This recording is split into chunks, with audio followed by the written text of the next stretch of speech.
ಸರ ನಮಸ್ಕಾರ. ನಾನು ಧಾರವಾಡ ತಾಲೂಕು ನಾಯಕನ ಹುಲಿಕಟ್ಟಿ ತಾಲೂಕು ಧಾರವಾಡ ಜಿಲ್ಲಾ ಧಾರವಾಡದಿಂದ ಬಂದೇನೆ ಸರ. ನಾನು ನಾಯಕನ ಹುಲಿಕಟ್ಟಿಯಿಂದ ನಾನು ಚಿಕ್ಕಂದಿರ್ತೇನೆ 11 ವರ್ಷ ತಾಕಿದ್ದೆ ಸರ. ನಾನು ಅವಾಗ ಹಾಡು ಕಲಿತೆ ಸರ. ನಾನು ಭಾಳ ಬಡತನದಾಗ ಕಲಿತೇನೆ ಸರ.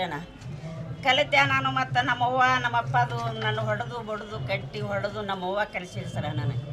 ನನಗೀಗ ಈ ಪದ ಒಲ್ಯ ನಾನು ಗಂಡ ಮಾಡ್ಕೊಂಡು ಹೋಗ್ತೀನಿ ಹಂಗೆ ಹಿಂಗೆ ಅಂತ ಅಂದ್ಯಾರೆ. ಇಲ್ಲ ಮಾಡಿಕೊಡ್ದಲ್ಲ ಒಬ್ಬ ತಮ್ಮದಾನ ಹಿಂಗೆ ಮನ್ಯಾಗ ಇರ್ಬೇಕಂತ ಹೇಳಿ ದೇವದಾಸಿ ಅಂತೇಳಿ ಇದನ್ನು ಮಾಡಿದ್ರಿ ಸರ. ನಾನು ಈಗ ದೇವದಾಸಿ ಬೇಡ, ಇದು ಕರ್ನಾಟಕ ಸೇವೆ ಮಾಡ್ತಾನೆ ಅಂಥೇಳಿ ಗೀಗಿ ಪದ ಕಲಿತೆ.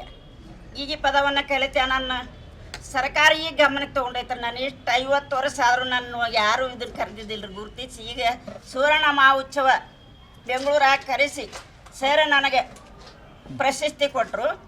ಅಲ್ಲಿಂದ ಮತ್ತು ಇಲ್ಲಿ ಕೋಲಾರ ಜಿಲ್ಲಾದಾಗ ಮತ್ತು ಇವರು ಕನ್ನಡ ಸಂಸ್ಕೃತಿ ಇಲಾಖೆಯವರು ಜಿಲ್ಲಾಧಿಕಾರಿಯವರು ನನ್ನ ಕರೆಸಿ ಸೇವೆಯನ್ನು ಮಾಡೋಕ್ಕೆ ಕರೆಸಿದರು ಸರ. ಆದ್ರೆ ಭಾಳ ತುಂಬ ಚೆನ್ನಾಗೈತ್ರಿ. ನನಗೆ ಇಂಥದ್ದು ಯಾವಾಗೂ ಸಿಕ್ಕಿದ್ದಿಲ್ಲ. ಭಾಳ ಖುಷಿ ಅಂದ್ರೆ ಭಾಳ ಖುಷಿ ಆಗಿಬಿಟ್ಟೆ ಸರ ನನಗೆ. ಆದ್ರೆ ತುಂಬ ಖುಷಿ ಆಗೈತಿ. ಎಲ್ಲ ಇಲ್ಲಿ ಊಟ ಚೆನ್ನಾಗೈತಿ ಮತ್ತು ನಮಗೆ ನೀರಿಗೆ ಕೊರತೆ ಆಗಿಲ್ಲ, ಯಾವುದಕ್ಕೂ ಕೊರತೆ ಆಗಿಲ್ಲ ಸರ. ಉಳ್ಕೊಳ್ಳಿಕ್ಕೆ ನಮಗೆ ಸೇವೆ ಮಾಡೋಕ್ಕೂ ಅನುಕೂಲ ಇತ್ತು ರೀ.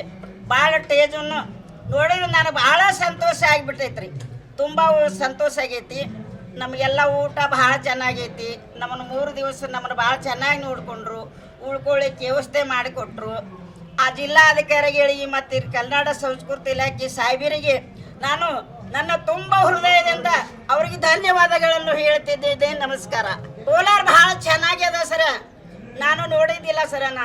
ನಾನು ನೋಡಿಲ್ಲ ಸರ. ನಾನು ಈ ಹಾಡು ಕಲಿತೀನಿ ಅಂತ ಹೇಳಿ ನಾನು ಇಲ್ಲಿ ಗುರುತಿಸಿ ಕರೆಸಿದ್ದಕ್ಕೆ ಅವರಿಗೆ ನನಗೆ ತುಂಬ ಧನ್ಯವಾದಗಳನ್ನು ಹೇಳ್ತೀನಿ ಸರ. ಭಾಳ ಖುಷಿ ಅಂದ್ರೆ ಭಾಳ ಖುಷಿಯಾಗಿದೆ ಸರ. ನಮ್ಮ ತಂಡದಿಂದ ಕಲಿಸಿ ಹೋಗ್ತಾವೆ ಸರ. ನಾ ಯಾರ್ಯಾರ ಕಲಿಸ್ಬೇಕಂತೇಳಿ ಸರ. ಆದರೆ ಕಲಿಯೋರು ಇಲ್ಲ ಸರ. ಇದು ತುಂಬ ಮುಡಿಗೆ ಹೋಗುತ್ತೆ. ನಾವು ಸತ್ತೀವಿ ಅಂದ್ರೆ ಎಲ್ಲ ಮುಡಿಗೆ ಹೋಗ್ತೇವೆ ಸರ. ನನಗೆ ಖುಷಿ ಪಟ್ಟ ನಿರೀಕ್ಷೆ ಅದೇನು ಸರ. ನಾನು ಇಬ್ಬರು ಗುರುಗಳು ಇಟ್ಟು ಕಲ್ತೇನೆ ಸರ. ನಾನು ನವಲೂರು ಅವರು ನಮ್ಮ ಊರಲ್ಲಿ ನಮ್ಮ ಒಬ್ಬರು ಗುರುಗಳಿದ್ರು.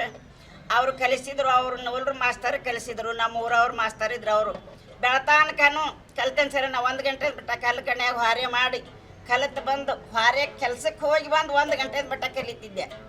ಅವಾಗ ನಾನು ತುಂಬ ಊಟ ಇದ್ದಿದ್ದಿಲ್ಲ ಸರ. ನನಗೆ ಬರೀ ಒಂದೊಂದು ರೊಟ್ಟಿ ತಿಂದು ಇಡೇ ಊರ್ದ ಸಗಣಿ ಬೆಳೆದನ್ ಸರ. ನಾನು ಸಗಣಿ ಬೆಳೆದು ಬಡತನದಾಗ ಕಲ್ತೀನಿ. ನನಗೆ ತುಂಬ ಖುಷಿ ಆಗೈತೆ ನೋಡಿ ಸರ. ಕೋಲಾರ ಅವರಿಗೆ ಅಧಿಕಾರಿಗಳಿಗೆ ಮತ್ತು ಜಿಲ್ಲಾಧಿಕಾರಿಗಳಿಗೆ ಮತ್ತು ಕನ್ನಡ ಸಂಸ್ಕೃತಿ ಇಲಾಖೆಯವರಿಗೆ ನಾನು ತುಂಬ ಧನ್ಯವಾದಗಳನ್ನು ಹೇಳ್ತೀನಿ. ನಮಸ್ಕಾರ ಸರ. ವಂಶೋದಯ ಆಸ್ಪತ್ರೆ ಕೋಲಾರದಲ್ಲಿ ಸಂಪೂರ್ಣ ಸುಧಾರಿತ ಮಕ್ಕಳ ಆರೈಕೆ, ಚಿಕ್ಕ ಸಮಸ್ಯೆಗಳಿಂದ ಮುಂದುವರೆದ ಆರೋಗ್ಯ ಸಮಸ್ಯೆಗಳವರೆಗೆ ಎಲ್ಲ ನವಜಾತ ಶಿಶುಗಳಿಗೆ ಮತ್ತು ಮಕ್ಕಳಿಗೆ ಎಮರ್ಜೆನ್ಸಿ ಶಸ್ತ್ರಚಿಕಿತ್ಸೆಯ ಅಗತ್ಯವಿರುವ ಮಕ್ಕಳಿಗೆ ಸಮಗ್ರ ಆರೋಗ್ಯ ರಕ್ಷಣೆಯ ಮೇಲೆ ಕೇಂದ್ರೀಕರಿಸುತ್ತೇವೆ. ಕೋಲಾರದ ವಂಶೋದಯ ಆಸ್ಪತ್ರೆ ಉತ್ತಮ ಗುಣಮಟ್ಟದ ಮಕ್ಕಳ ಆರೈಕೆ ಮಾಡುವಲ್ಲಿ ಮೊದಲ ಸ್ಥಾನದಲ್ಲಿದೆ. ಹೆಚ್ಚಿನ ವಿವರಗಳಿಗಾಗಿ ಸಂಪರ್ಕಿಸಿ 7277072770 ಅಥವಾ 9141066685.